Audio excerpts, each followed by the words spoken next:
அக்காலத்தில் யூதருடைய பாஸ்கா விழா வருகிற நாள் இயேசு எருசலேமுக்கு சென்றார்.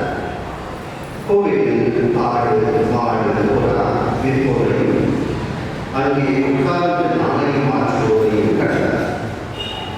அப்போது கையால் ஒரு சாட்டை கூறி அவர் இருவரையும் கோயிலிலிருந்து நிறுத்தினார். ஆடு மாடுகளையும் விரட்டினார். நாணயம் மாற்றுவோரின் சில்லறை காசுகளை கொட்டிவிட்டு மேஜைகளையும் கவிழ்த்து கொண்டார். அவர் புறா விற்பவர்களிடம் வெற்றியில் எடுத்து செல்லுங்கள், என் தந்தையின் இல்லத்தை சந்தையாக்காதீர்கள் என்று கூறினார். அப்பொழுது அவருடைய சீடர்கள்,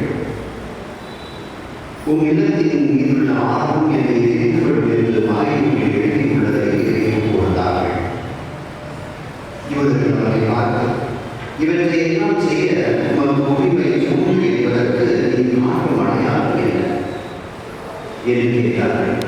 இயேசு மறுமொழியாக அவரிடம், இக்கோவிலை எடுத்துவிடுங்கள், நான் 3 நாளில் அவற்றை கட்டி எடுத்துவிடுவேன் என்றார்.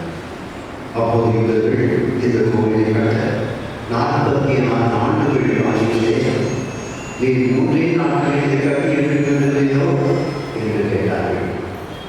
ஆனால் அவர் தம் உடனாகி கோவிலை பற்றியே பேசினார். அவர் இருந்து உயிரோடு எழுப்பப்பட்ட போது அவருடைய சீடர்கள் அவர் இவ்வாறு சொல்லியதை நினைவு கூர்ந்தார்கள். மறைமுறை